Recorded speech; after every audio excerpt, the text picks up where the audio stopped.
اعوذ باللہ من الشیطان الرجیم بسم اللہ الرحمن الرحیم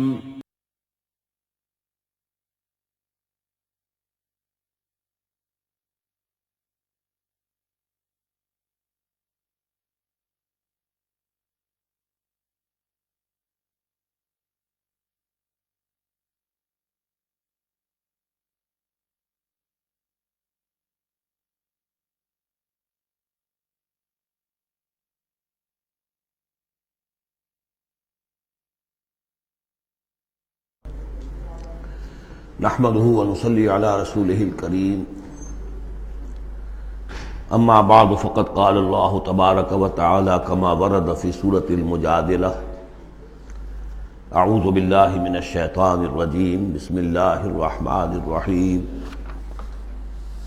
ان الذين يحادون الله ورسوله كبتوا كما كبت الذين من قبلهم وقد انزلنا آیات بینات وللکافرین عذاب مہین صدق اللہ العظیم۔ جیسا کہ میں عرض کر چکا ہوں، سورہ حدید میں اللہ تعالیٰ کے لائق دیے ہوئے نظام عدل و قسط کے قیام کو، انبیاء کرام کی بعثت، کتابوں کے نزول اور جو میزان اللہ نے عطا فرمائی ہے اس کا مقصد قرار دیا گیا۔ ظاہر بات ہے کہ اس نظام عدل و قسط کو قائم کرنے کے لیے ایک جد و جہد، ایک سعی کرنی پڑے گی، اور اس میں یقیناً رکاوٹ ڈالی جائے گی ان لوگوں کی طرف سے کہ جو ایک غیر عادلانہ نظام میں مفادات اٹھا رہے ہوں، جن کو کہ کچھ پریولیجز حاصل ہوں۔ مثلا فرض کیجئے کسی معاشرے کے اندر سیاسی ریپریشن ہے، جبر ہے، ظاہر بات ہے کہ ڈکٹیٹر ہیں، کچھ لوگ ہیں کہ جنہوں نے دوسرے لوگوں کو دبایا ہوا ہے، وہ کبھی پسند نہیں کریں گے کہ لوگوں کو ان کے حقوق مل جائیں۔ یا کسی معاشرے کے اندر زیادہ نمایاں چیز جو ہے وہ معاشی استحصال ہے، اکنامک ایکسپلائٹیشن ہے۔ نتیجہ کیا ہوگا کہ ایک طبقہ ہوگا غرباء کا، ہیو ناٹس کا، ایک ہوگا ہیوز کا۔ وہ ہیوز والے جو ہیں کبھی نہیں چاہیں گے کہ نظام بدلے، وہ رجسٹ کریں گے ٹوتھ اینڈ نیل۔ لہذا ایک کشاکش، ایک تصادم ناگزیر ہے۔ اس تصادم کے لیے دو گروہ نمایاں ہوتے چلے جائیں گے، ایک جو اللہ کے دین کے پر ایمان رکھنے والے اور جنہوں نے اپنی زندگیوں کو اس کام کے لیے وقف کر دیا ہو کہ اللہ کے دین کو نافذ کریں، دوسرے وہ کہ جو اس کی مخالفت کریں گے۔ اب ان دونوں کی کشاکش اور دونوں کے لیے علیحدہ علیحدہ عنوان ہیں جو تجویز کیے جا رہے ہیں سورہ مجادلہ میں۔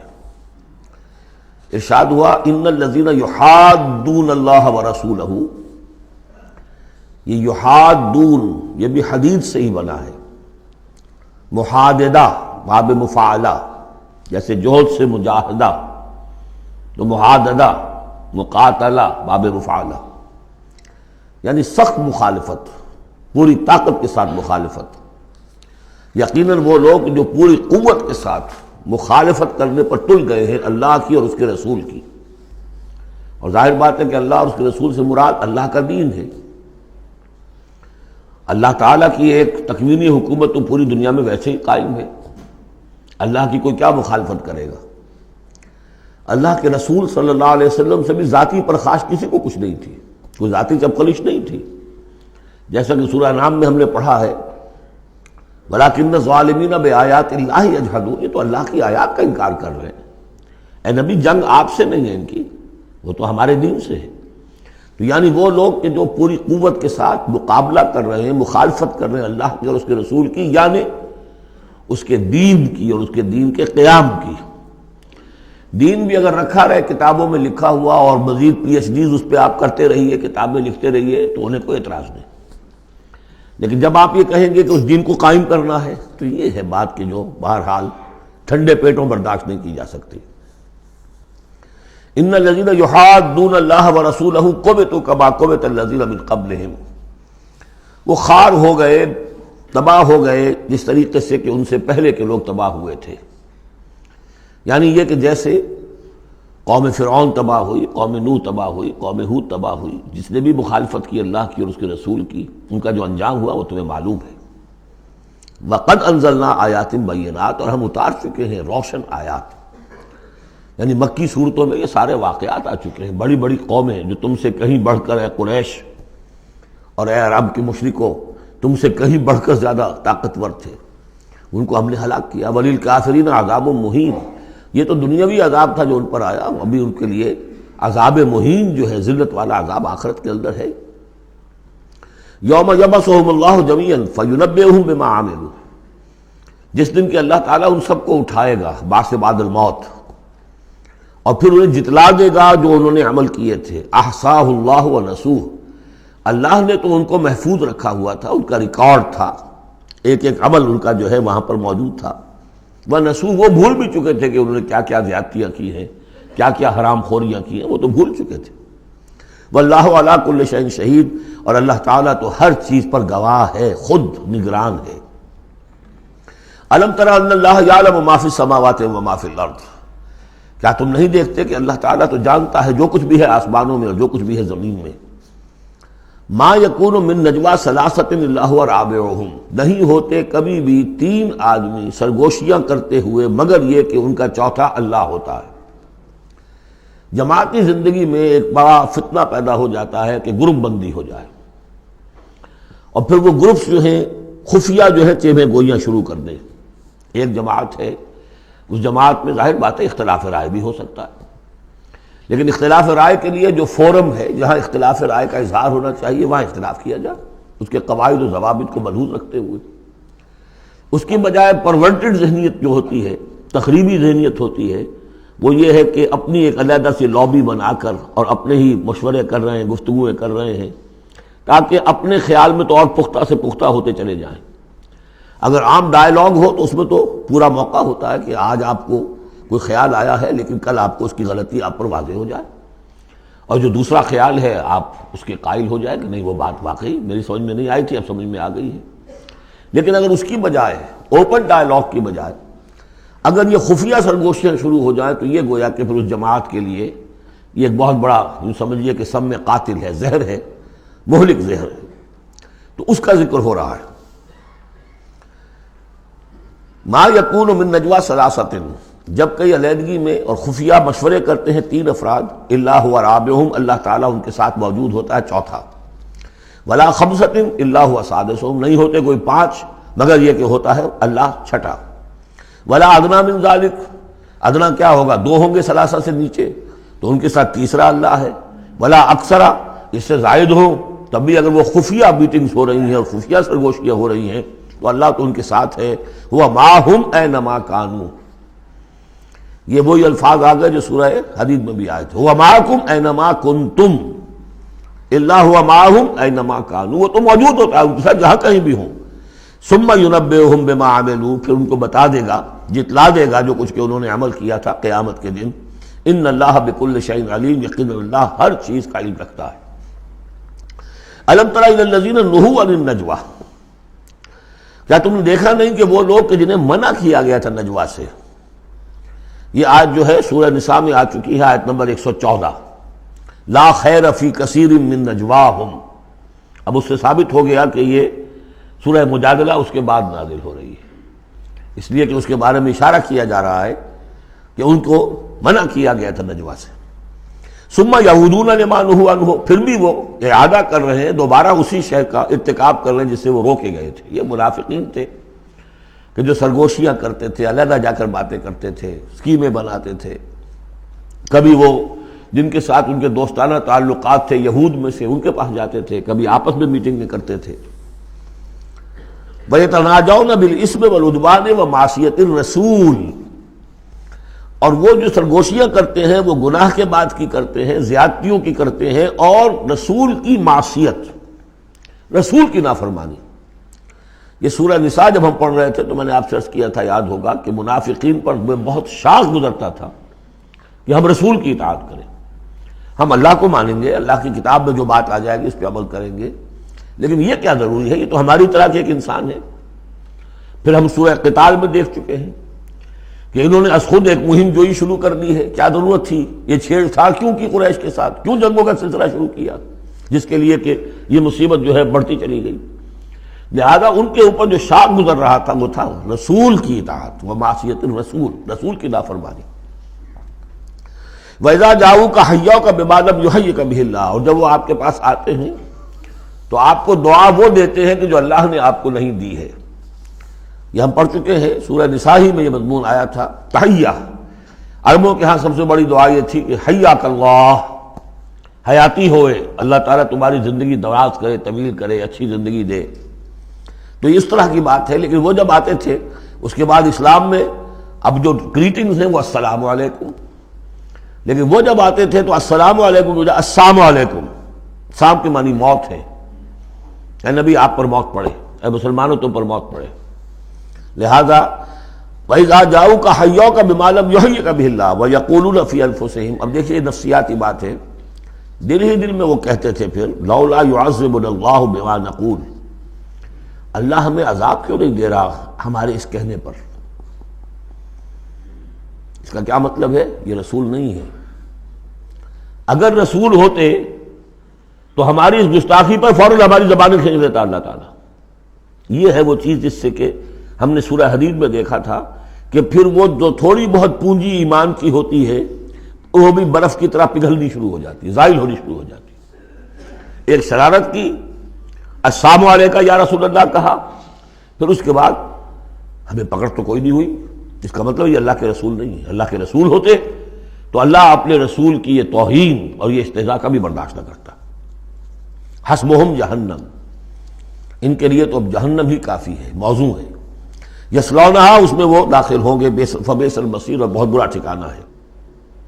یا ایھا الذین آمنوا اذا تناجیتم، اے اہل ایمان جب تمہیں کوئی سرگوشی کرنی ہو، علیحدہ جا کر بات کرنی ہو، فلا تتناجوا بالاسم والعدوان ومعصیۃ الرسول، تو دیکھو کسی گناہ کے کام کے لیے کوئی مشورہ ہو رہا ہے، اسکیم بن رہی ہے، کہیں کسی پر زیادتی کرنے کے لیے کوئی مشورہ کر رہا ہے خفیہ، یا رسول کی مخالفت، رسول کے احکام کی نافرمانی کی، یہ تمہاری سرگوشی کا موضوع نہیں ہونا چاہیے. وَتَنَاجَوْا بِالْبِرِّ وَالتَّقْوَىٰ، ہاں علیحدہ جا کر کسی کو کوئی بات سمجھانی ہے تو نیکی کی تلقین کرو، بھلائی کی تلقین کرو، صدقہ و خیرات کی تلقین کرو. وَاتَّقُوا اللَّهَ الَّذِي إِلَيْهِ تُحْشَرُونَ، اور دیکھو اس اللہ سے ڈرتے رہو، اس کا تقوی اختیار کرو جس کی طرف کہ تمہیں لازماً جمع کیا جائے گا. انما النجوى من الشیطان، یہ نجوہ جو ہے یہ شیطانی عمل ہے، یہ شیطان کا کام ہے، یہ اس کی تحریک پر اور اسی کی طرف سے اس کے لیے تمہیں موٹیویشن ملتی ہے. لِيَحْزُنَ الَّذِينَ آمَنُوا، تاکہ اہل ایمان جو ہیں وہ رنجیدہ ہوں. ایک تو یہ کہ یہ ساری ان کی اسکیمیں جو ہوتی تھی وہ اسی لیے ہوتی تھی مسلمانوں کو نقصان پہنچائیں. ظاہر بات ہے کوئی نقصان پہنچے گا وقتی اور عارضی طور پر تو طبع بشری کی بنا پر کچھ نہ کچھ رنج اور افسوس تو ہوگا. اور ایک اس میں اور بات بھی نفسیاتی یہ ہے کہ فرض کیجئے کہ آپ نے دیکھا 3-4 آدمی ادھر خسر پسر کر رہے ہیں تو خواہ آپ کو خیال ہوتا ہے کہ یہ میرے بارے میں کوئی بات کر رہے ہیں، اور اس سے کہ آپ کی طبیعت پر ایک الٹا اثر ہوتا ہے. کبھی کبھی خاص طور ایسا بھی ہوتا ہے کہ آپ کی طرف کسی نے دیکھ بھی لیا مسکرا کے، اور یہ در حقیقت انہیں ستانے کے لیے، چڑھانے کے لیے. لِيَحْزُنَ الَّذِينَ آمَنُوا، تاکہ اہل ایمان جو ہے وہ حزن سے دوچار ہوں، دلگیر ہوں، دل گرفتہ ہوں. وَلَيْسَ بِضَارِّهِمْ شَيْئًا، حالانکہ یہ شیطان کوئی ضرر نہیں پہنچا سکتا انہیں کچھ بھی، إِلَّا بِإِذْنِ اللَّهِ، مگر اللہ کے اذن سے. اللہ کی طرف سے کوئی آزمائش آنی ہے تو آئے گی، کوئی روک نہیں سکتا، لیکن شیطان اپنے ارادے سے، اپنے اختیار سے کوئی ضرر نہیں پہنچا سکتا. وَعَلَى اللَّهِ فَلْيَتَوَكَّلِ الْمُؤْمِنُونَ، اور اہل ایمان کو توکل کرنا چاہیے صرف اللہ پر. اہل ایمان کا توکل اور بھروسہ، یہ کچھ نہیں ہوگا ان کے کیے، تم اپنا فرض ادا کرو، اللہ تعالیٰ تمہارے ساتھ ہے. یا ایھا الذین آمنوا اذا قیل لکم تفصحوا فی المجالس فافصحوا یفصح اللہ لکم. یہ بھی ان منافقین کا طرز عمل تھا کہ مجالس میں جب حضور کی عام مجلس ہے تو اس میں 3-4 آدمی ذرا قریب ہو کر ایک گچھا سا بن کر بیٹھے ہوئے ہیں، اور جو بات ہو رہی ہے حضور فرمائے ساتھ ساتھ وہ فقرے بھی چست کرتے جا رہے ہیں. پھر یہ کہ وہ علیحدہ بیٹھتے تھے کہ ہمارے فقرے یہ سچے مسلمان نہ سن لے کہیں، تب تو پکڑ ہو جائے گی ہماری. تو گویا کہ ایک گچھا سا بن کر وہ بیٹھے ہوئے ہیں، بہت قریب ہو کر، اپنا ایک علیحدہ سا حلقہ بنا کر. تو اس کے لیے اگر ان سے کہا جائے کہ کھل کر بیٹھو، اس طریقے سے یہ جگہ جگہ پر علیحدہ گروپ بنا کر نہ بیٹھو، کھل کر بیٹھو، معلوم ہو کہ ایک اجلاس ہے، ایک اجتماع ہو رہا ہے۔ فافصحوا، تو تم کھل کے بیٹھا کرو، اللہ تعالیٰ تمہارے لیے کشادگی پیدا کر دے گا۔ بڑی عمدہ انداز ہے نصیحت کا۔ وَإِذَا قِيلَ انشُزُوا فَانشُزُوا يَرْفَعِ اللَّهُ الَّذِينَ آمَنُوا مِنكُمْ، اور جب کہا جائے کہ اٹھ کھڑے ہو تو چلے جایا کرو، اٹھ جایا کرو۔ یہ بھی ہوتا تھا کہ ایک میٹنگ ہے، مشورہ ہے، گفتگو ہوئی ہے، کوئی مسئلہ طے ہو گیا ہے، اب یہ ہمیں اقدام کرنا ہے، یہ فیصلہ کرنا ہے۔ اب یہ کہ جب مجلس برخاست ہوئی، وہ بیٹھے ہوئے وہیں پر کچھ ایک گروپ بنا کر اب اس کے اوپر تبصرے ہو رہے ہیں۔ یہ بھی در حقیقت بحیثیت مجموعی جماعت کے اندر ایک سوء ظن کی سی فضا پیدا کرنے والی شے ہے۔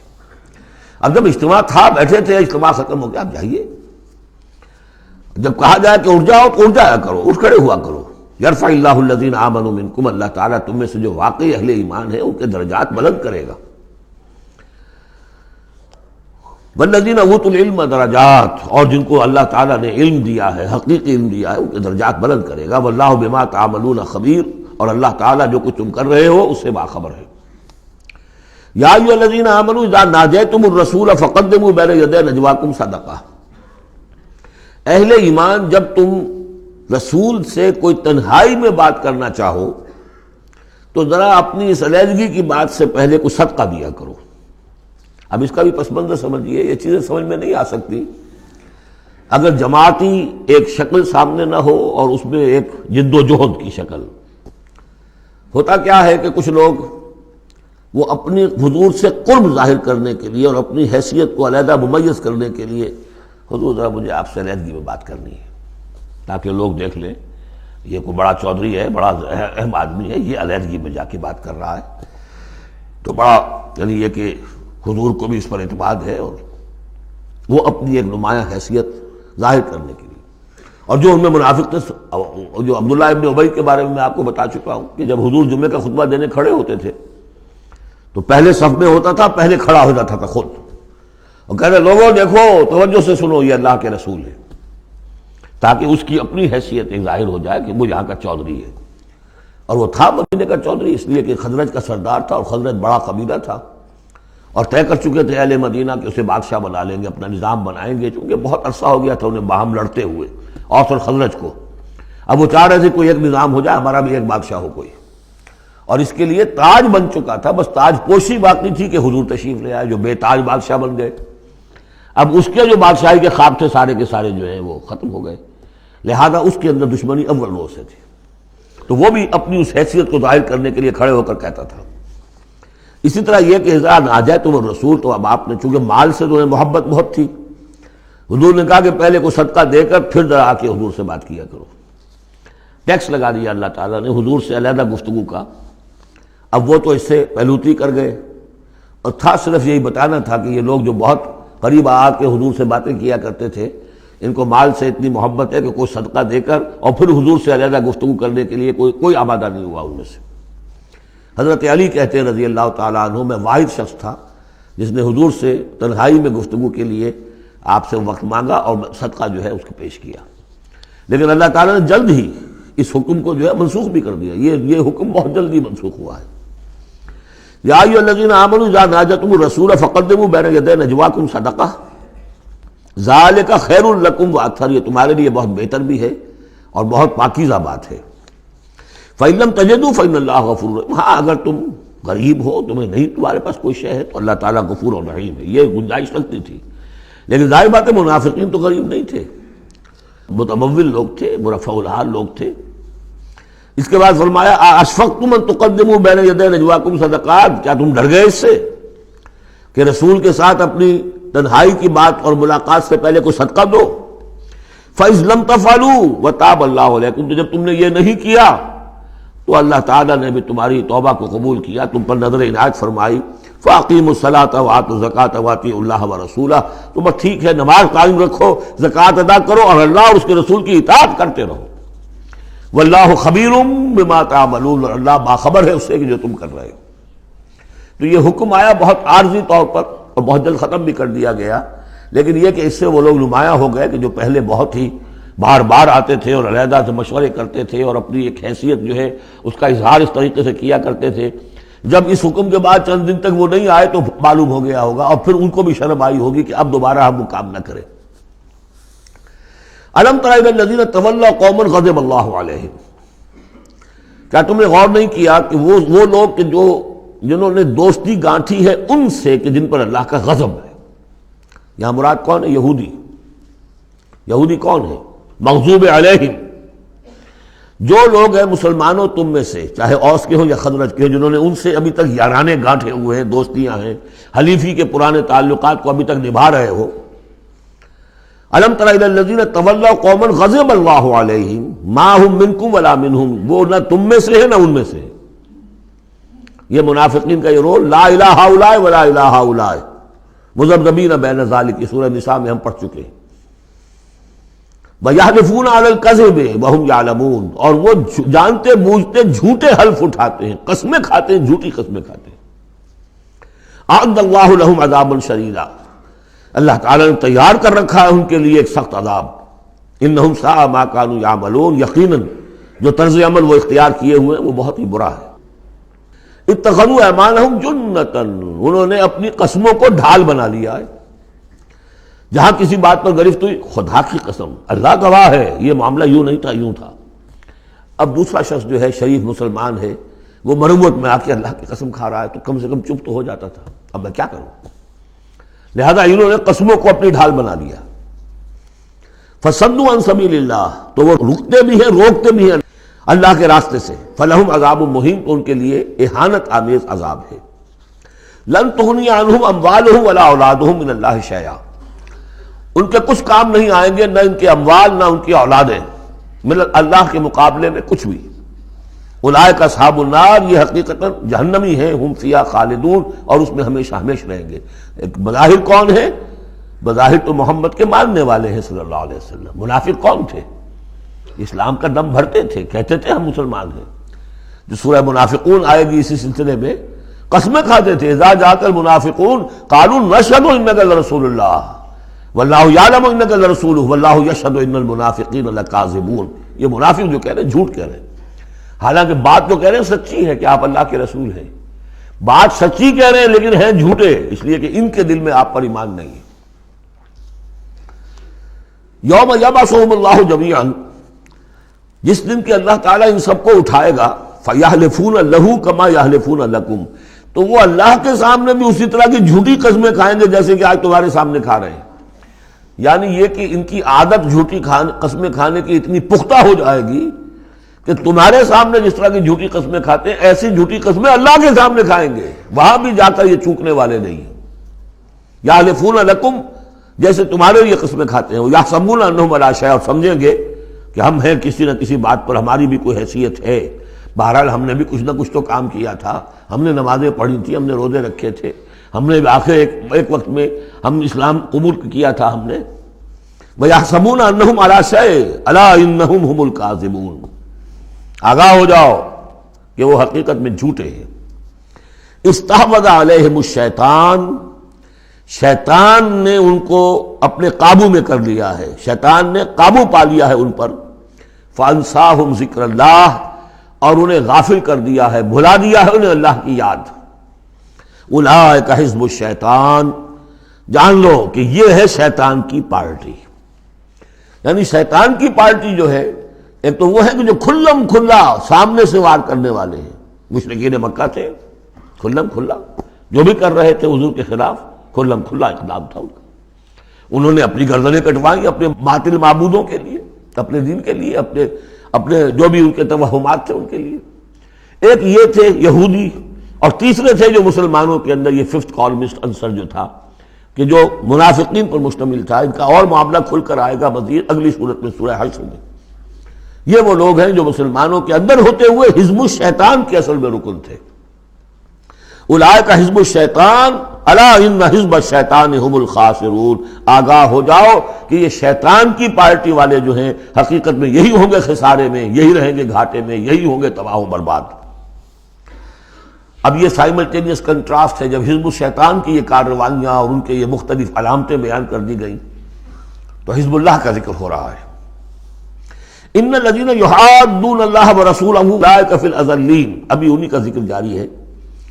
یقیناً وہ لوگ جو مخالفت کر رہے ہیں اور ایڑی چوٹی کا زور لگا رہے ہیں، یحادون اللہ ورسولہ اولئک فی الاذلین، یہ لوگ ہوں گے جو سب سے زیادہ ذلیل ہو کر رہیں گے، سب سے زیادہ ذلیل، اذل۔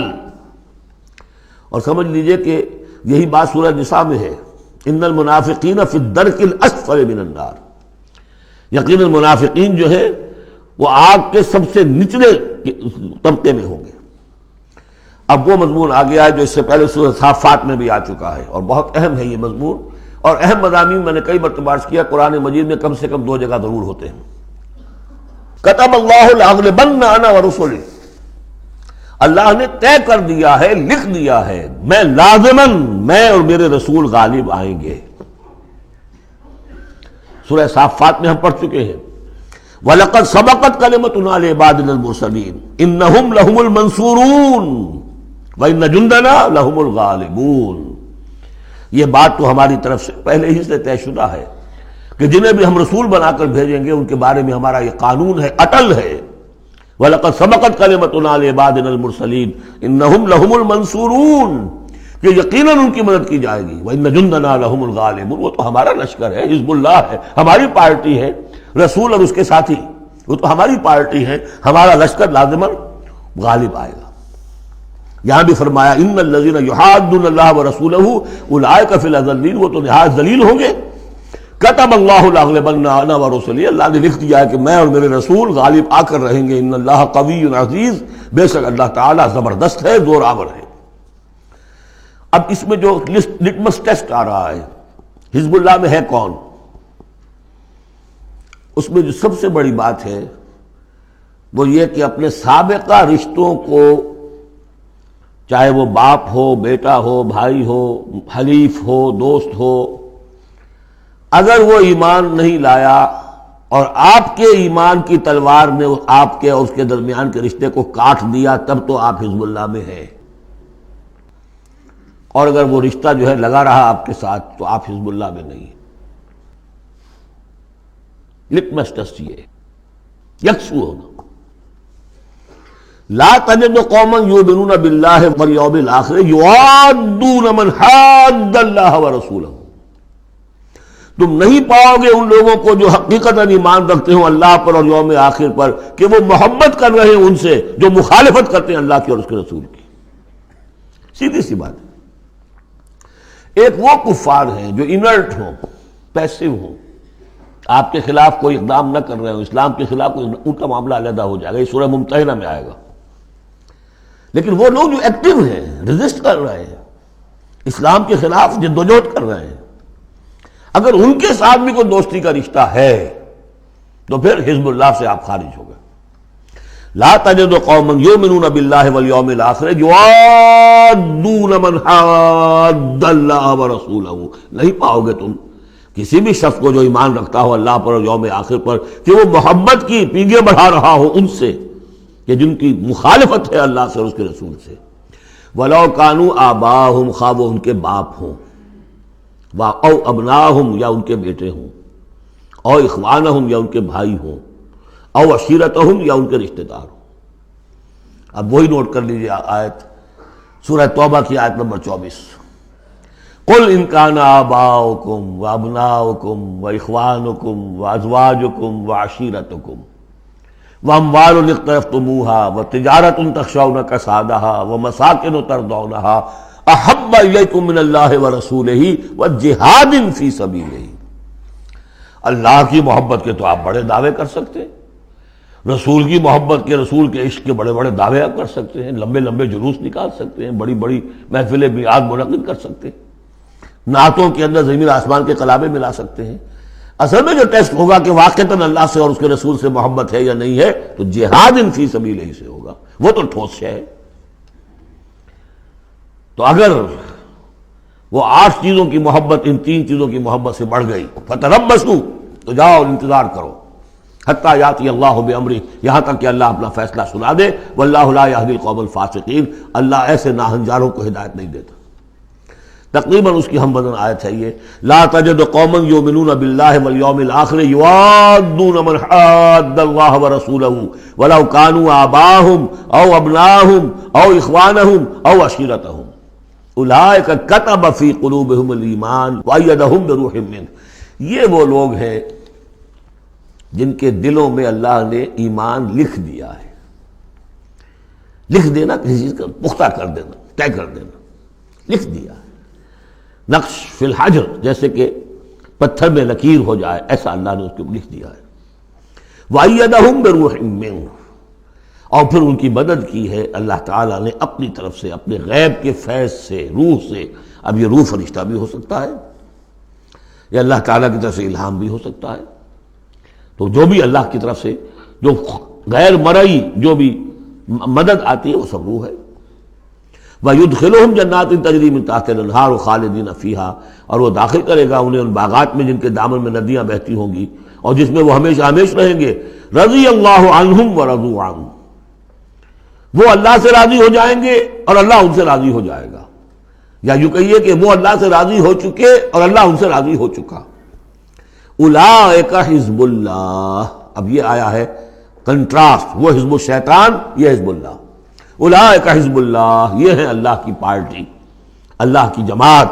الا ان حزب اللہ هم المفلحون، آگاہ ہو جاؤ کہ یقیناً اللہ کی جماعت جو ہے وہی فلاح پانے والی ہے، اللہ کی پارٹی ہی کے لیے آخری کامیابی ہے۔ یہ مضمون اس سے پہلے سورہ مائدہ میں بھی آ چکا، فإن حزب اللہ هم الغالبون، وہاں آیا فإن حزب اللہ هم الغالبون، اللہ کی پارٹی ہی غالب آ کر رہے گی۔ لیکن دنیا میں غالب آ جانا در حقیقت اگرچہ یہ بڑی کامیابی ہے، لیکن سب سے بڑی کامیابی تو وہ فلاح ہے۔ اولئک الا ان حزب اللہ هم المفلحون، وہ انہیں کو فلاح ملنے والی ہے کہ جو اللہ کی پارٹی سے متعلق ہوں گے۔ اللہم ربنا اجعلنا منہم، اللہم ربنا اجعلنا منہم، اللہم ربنا اجعلنا منہم، آمین یا رب العالمین۔ سورۃ الحشر، بسم اللہ الرحمن الرحیم۔ سبح للہ ما فی السماوات وما فی الارض، سورہ حدید اس سے ایک لفظ میں بڑھ گیا صرف، وہاں تھا سبح للہ ما فی السماوات والارض، یہاں ما فی کا اضافہ، تسبیح کرتی ہے اللہ کی ہر وہ شے جو آسمانوں میں ہے اور ہر وہ شے جو زمین میں ہے، گویا کہ ایمفیسس بڑھ گیا۔ باقی وہی دو اسماء گرامی اللہ کے، وہو العزیز الحکیم، وہ العزیز ہے، زبردست ہے، اس کا اختیار مطلق ہے، اس میں کوئی چیکس اینڈ بیلنسز نہیں ہے، لیکن حکیم ہے، کمال حکمت والا۔ هو الذی اخرج الذین کفروا من اہل الکتاب من دیارہم لاول الحشر، اس میں اب یہ غزوہ بنی نذیر کا ذکر ہو رہا ہے۔ تین قبیلے تھے مدینے میں جب حضور تشریف لائے ہیں، بنو قینقاع، بنو نذیر، بنو قریظہ۔ سب سے پہلے ان تینوں سے معاہدہ ہو گیا۔ سب سے پہلے شرارت کی تھی غزوہ بدر کے فوراً بعد، وہ بنو قینقاع نے کی تھی۔ انہوں نے اپنے معاہدے کی خلاف ورزی کی، شرارتیں کی، تو حضور نے ان کو مدینے سے نکال دیا۔ دوسری باری آئی اس کی، یہ ہے بنو نذیر۔ غزوہ احد کے بعد، سن 3 میں غزوہ احد ہوا ہے، سن 4 میں یہ واقعہ پیش آیا ہے۔ انہوں نے، ان کا ایک سردار تھا کعب ابن اشرف، اس نے بڑی ریشہ دوانی شروع کی، قریش کے ساتھ سلسلہ جنبانی ہو رہا ہے، خود بھی گیا کسی طریقے سے، ہم تو ہماری جان ضیق میں آ گئی ہے، محمد آ گئے وہاں پر، آپ کی قوم کے لوگ ہیں، اب آپ ہی ہمیں ہماری جان ان سے چھڑائیں اور آپ لوگ حملہ کریں، ہم اندر سے مدد کریں گے۔ لہذا یہ ساری ریشہ دوانی ہو رہی تھی۔ ایک مرتبہ حضور کو بلایا، کچھ معاملات میں گفتگو کرنی ہے، جہاں بیٹھے ہوئے تھے کسی دیوار کے سائے میں نیچے، اس کے اوپر سے ایک بڑی چکی کا پارٹ جو ہے پھینکا تاکہ حضور کو ہلاک کر دے۔ تو یہ ساری ان کی طرف سے ریشہ دوانیاں ہو رہی تھیں۔ اس کے بعد بالآخر حضور نے فیصلہ کیا اور ان کے خلاف اقدام کیا۔ ربیع الاول سن 4 میں محاصرہ کر لیا ان کا، 6 دن یا یہ کہ مختلف تعداد آئی ہے دنوں کی، یہ محاصرہ جاری رہا۔ ان میں ہمت نہیں ہوئی کہ یہ مقابلہ کرتے، بالآخر انہوں نے سرنڈر کر دیا اور طے یہ پایا کہ انہیں جانے کی اجازت ہوگی اور جو سامان بھی یہ یہاں سے لے جا سکے۔ تو اب یہ ظاہر بات ہے کہ ان کے مکان تھے، وہ مکان بھی وہ گرا رہے تھے، کواڑ ہی لے جائیں، وہ جو اوپر کڑیاں لگی ہوئی ہیں وہی لے جائیں۔ تو یہ سب کے سب جو پورا قبیلہ ہے نکل گیا، جو سامان اٹھا کر لے جا سکتے تھے وہ لے گئے۔ وہ تیسرا معاملہ جو ہوا پھر وہ بنو قریظہ کا ہوا، وہ غزوہ احزاب کے بعد ہوا، وہ ہم پڑھ چکے ہیں سورہ احزاب کے اندر۔ اس طرح ایک ایک کر کے تینوں قبائل نے یہود کے وعدہ خلافی کی اور پھر وہ اپنے کیفر کردار کو پہنچے۔ یہ بنی نذیر کا معاملہ ہے۔ هو الذی اخرج الذین کفروا من اہل الکتاب من دیارہم، وہی ہے جس نے نکال باہر کیا ان کافروں کو جو اہل کتاب میں سے تھے ان کے گھروں سے، لاول الحشر، پہلے جمع ہونے کے وقت۔ یعنی مسلمان بھی سمجھتے تھے کہ اتنی آسانی سے نہیں ہوگا معاملہ، جنگ ہوگی، یہ سامنے آئیں گے، میدان میں آئیں گے، جنگ ہوگی، خونریزی ہوگی۔ ان لوگوں کی بھی بڑی بڑکیں تھیں، پہلے تو بہت بڑکیں مارتے تھے کہ ہم یہ کر دیں گے، وہ کر دیں گے۔ مسلمانوں، قریش سے تمہاری جنگ ہوئی ہے، اگر بھی ہم سے اگر مقابلہ پیش آئے تو تمہیں معلوم ہوگا جنگ کسے کہتے ہیں، وغیرہ وغیرہ۔ یہ سورہ بنی اسرائیل، سورہ آل عمران کے بالکل شروع میں اس کا تذکرہ ہے۔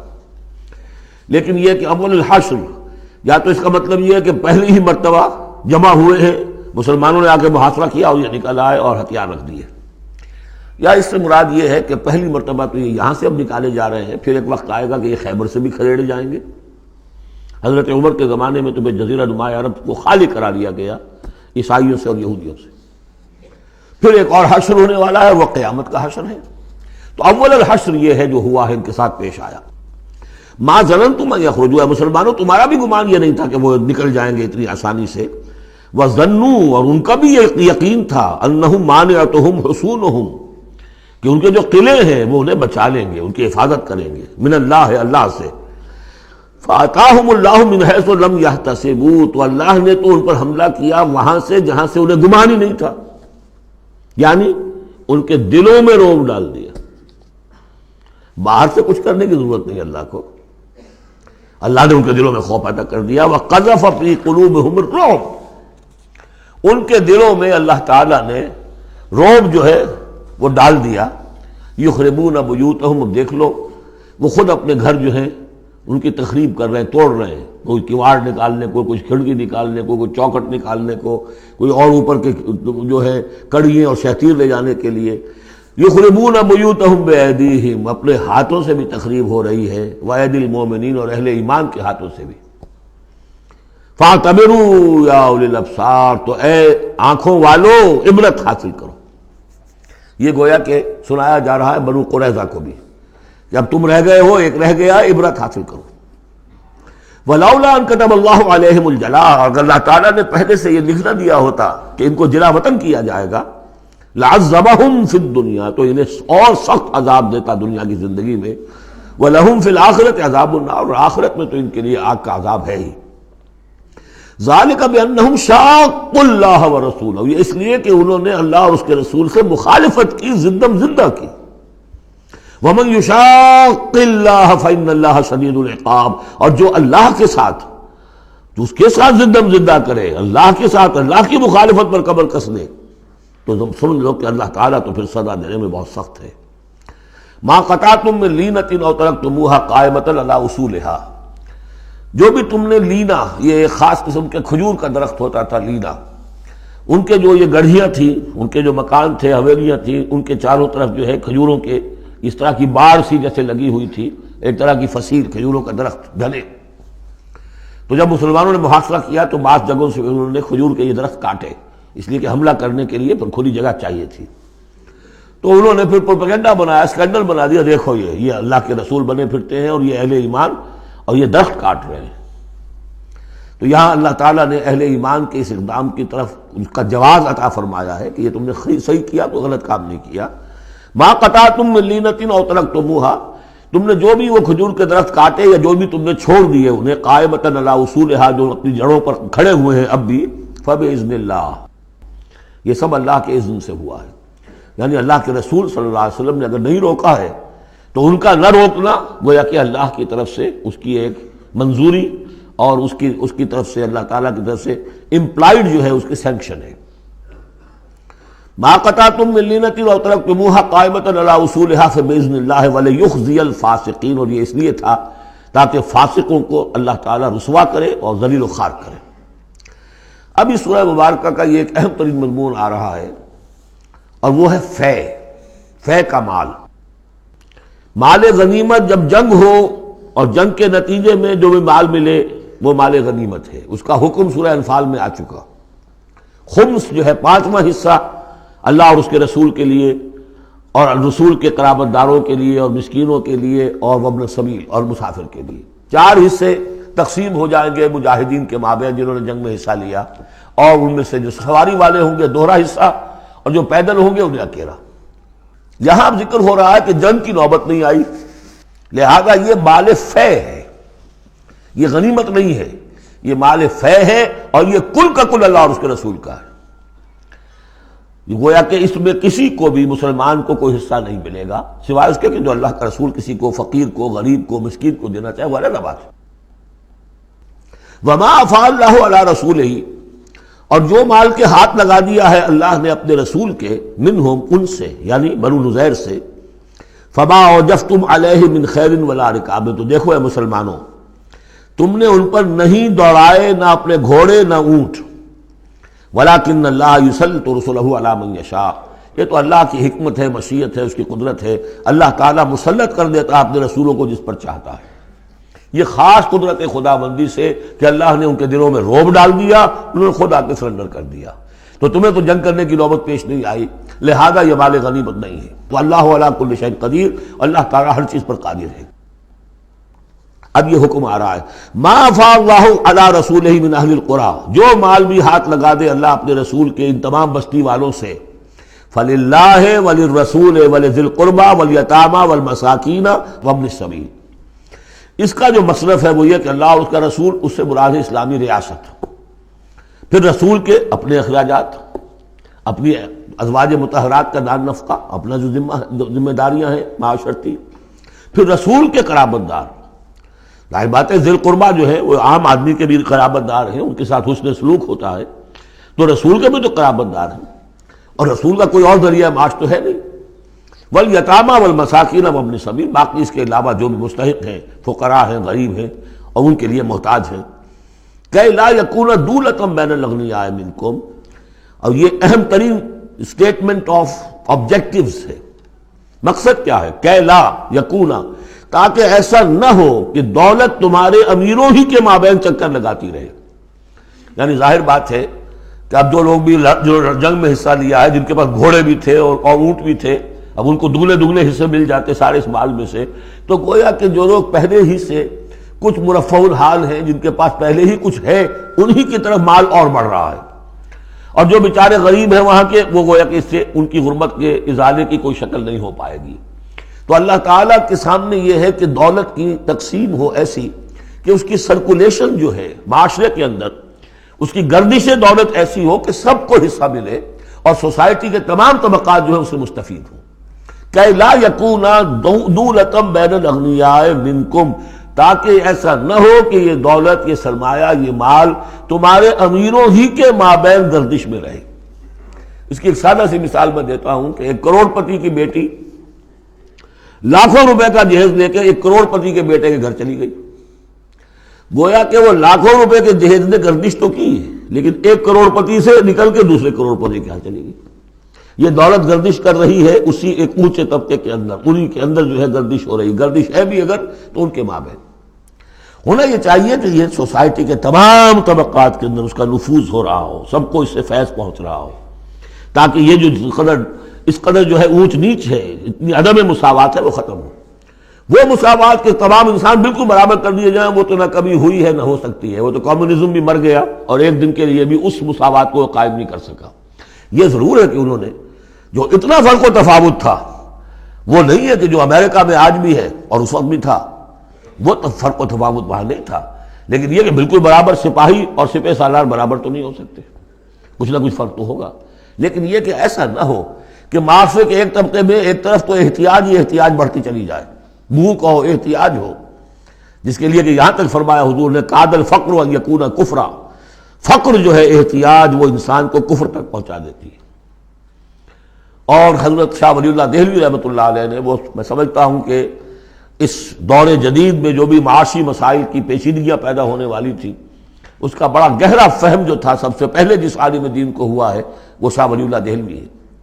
ان کا کہنا یہ ہے کہ جس معاشرے میں، جس ملک میں تقسیم دولت کا نظام غیر منصفانہ ہوگا، اس کا نتیجہ یہ نکلے گا کہ ایک طرف دولت کے انبار ہوں گے، نتیجہ یہ کہ عیاشیاں ہوں گی، بدماشیاں ہوں گی، دوسری طرف عام لوگ جو ہیں وہ ڈھور ڈنگر بن کر رہ جائیں گے، وہ بار برداری کے جانوروں کی حیثیت اختیار کر لیں گے کہ صبح سے لے کے شام تک کمر توڑ دینے والی جو ہے مشقت کر کے بھی بمشکل اپنی ضرورت پوری کر رہے ہیں۔ تو گویا کہ یہ غیر مساوی نظام تقسیم دولت جو ہے یہ دو دھاری تلوار ہے، ادھر بھی کاٹ رہی ہے ادھر بھی کاٹ رہی ہے۔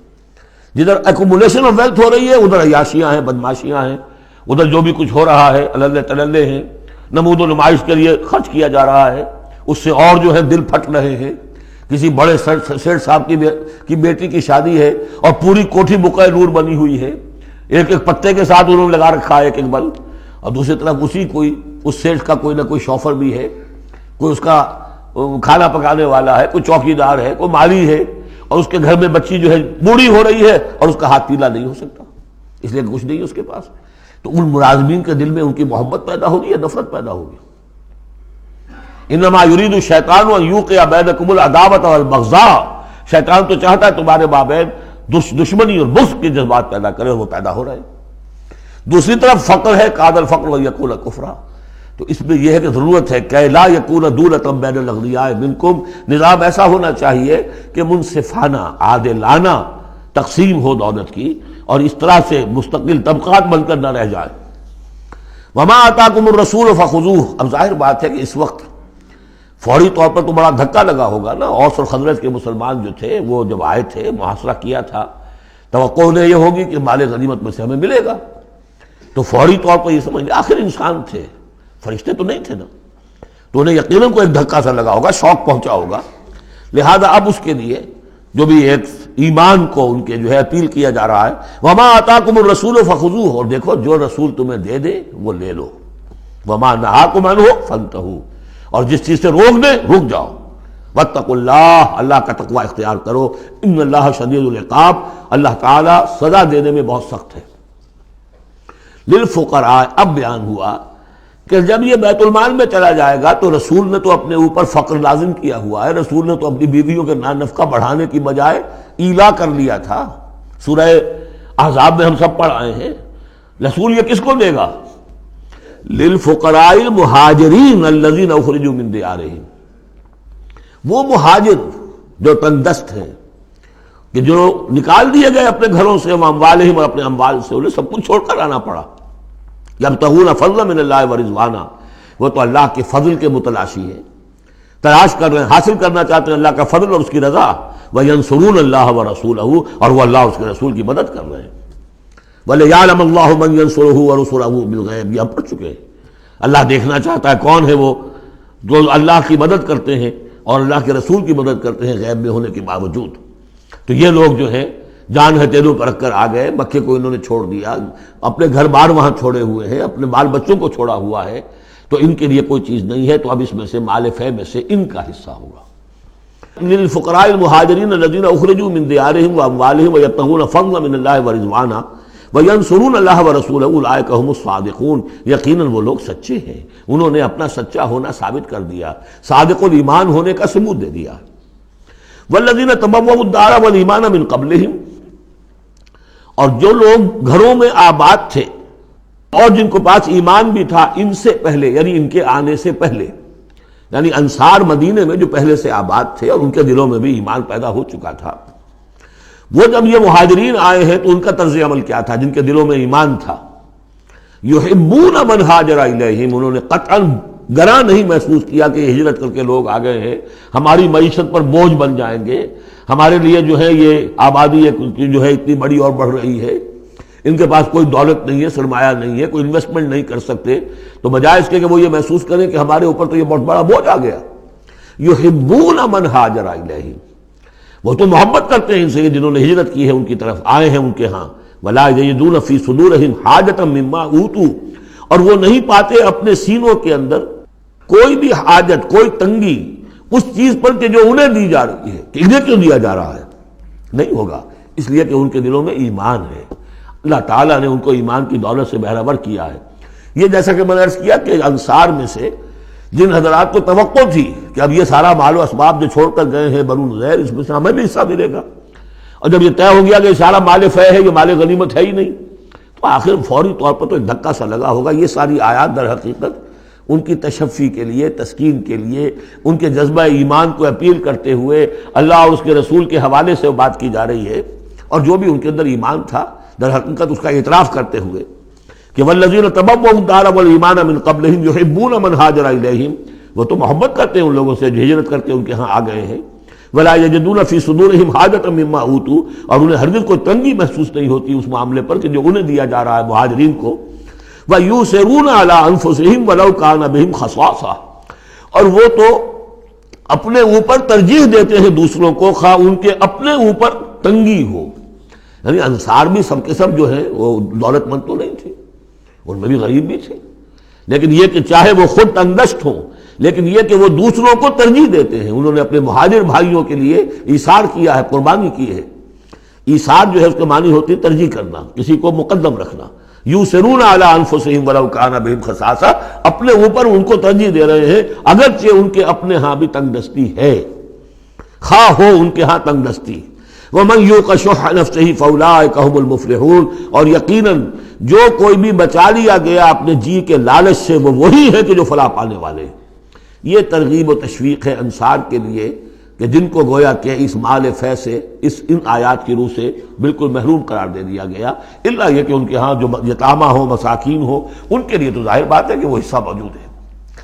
اب جو آیت آ رہی ہے اس حصے کی وہ یہ ہے، بہت عظیم آیت اس پہلو سے ہے کہ اسی سے استدلال کیا حضرت عمر نے رضی اللہ تعالیٰ عنہ ہماری تاریخ کے ایک بہت اہم موقع پر، جبکہ خاصا اختلاف بھی اس میں پیدا ہو گیا تھا۔